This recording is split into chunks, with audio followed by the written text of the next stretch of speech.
Hello, my name is Sam Chin and I'm doing Sam's Impact on the Puget Sound. This is the Ecosystem Services Project. So the Puget Sound is big. It borders the US and Canada, specifically Washington State to the bottom of Canada. And it's quite large. It's 69,498 square miles of water and 38,610 square miles of land. And all of this was created by volcanoes and glaciation. And all of this also drains into the Pacific Ocean and has various inlets of water, fresh water draining into the seawater, and seawater draining into the ocean water. So the characteristics are when wind tends to blow west to east, so coming from the Pacific Ocean, carrying into the Puget Sound. And then it gets blocked by the mountains that separate eastern Washington and western Washington, pushing the low air back into the water, making it quite cold. There's also a big organism diversity and species richness within all of the organisms that occupy the Puget Sound, with approximately 7,000 organisms. 60% are animals, so that's about 4,248 animals. 21% plants, so about 1,504 plants, 851 fungi, and 392 algae that all occupy the space in the Pacific Northwest, specifically the Puget Sound. And the animals that I'm going to talk about that are important are the salmon. So there's a high species richness in Washington, all sorts of type of salmonoids, and that includes trout, char, and salmon. So out of all of the salmon, there are about 8 types of salmonoids. The popular ones are Chinook, sockeye, coho, and steelhead. And all of those are very important. People like to eat those kind of bigger name ones, and they taste really good.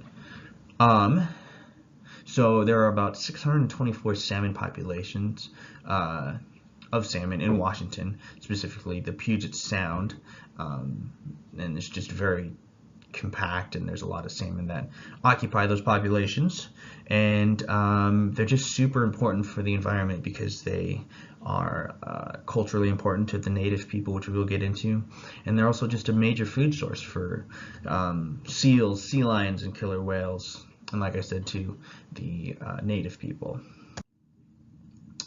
So recently the salmon have been in decline because of crumbling ecosystems. So 19 major watersheds right into the Puget Sound, and that's a lot.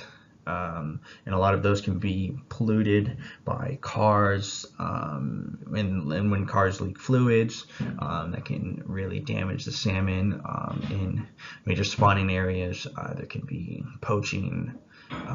There's all sorts of, and just declining ecosystems that the salmon are able to live in. So the watersheds are where the salmon spawn. They typically go from seawater to freshwater to spawn, and then they die in the riverbeds. Where I'm from, Arlington, there's a Salmons River, which has a lot of salmon that die, and it smells awful. And there's just been a 90% population decline of these salmon. And a quote from Fran Wilson: collapsing fisheries are mirroring collapsing habitats, which is sad to hear, especially for such an important animal like the salmon. Like I said, the causes of decline, there's a lot of different, there's a lot of variety and to why they are declining. Human population growth, just an insane amount of people. So like over 2.5 million people have come to the Puget Sound since 1950, and that's only a 2015 number. So you can assume that there's just an even bigger number now, maybe even reaching around 4 million people in the Puget Sound area. For that amount of people too, it's not very big. And then the pollution of water. So as we'll talk about, there is a fight for less pavement and less pollution for cars, and pollution and pavement kind of cause, and all the runoff causes damage into the watersheds that we talked about earlier.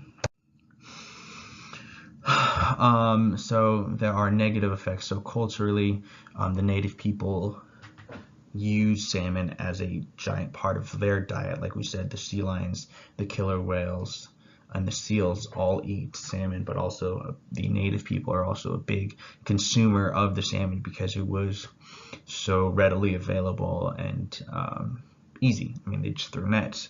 So in 1940, they guessed that the annual consumption of salmon was 320 pounds a person, which is a significant amount of diet, and it's super healthy and it's good for you too. So with these declining salmon populations, the native people see less and less of it. They're entitled to half the harvestable fish, but they have seen declines, and that can damage food sources for them, along with the other half of harvestable fish, which go to the people all over. So, and then salmon is also just a part of cultural tradition. Fighting ecosystem degradation. There are projects like the Puget Sound Nearshore Restoration Project. So they try to make shores of the Puget Sound places where naturally habitats can exist, along with people can go and visit them. So instead of concrete sidewalks, they have sand beaches.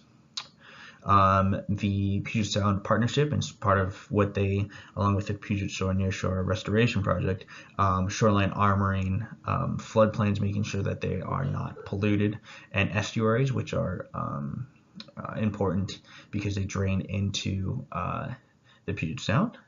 And then the Puget Sound Chinook Recovery Plan, which is where they make a tailored plan for each of these estuaries and watersheds and try to reduce the salmon decline.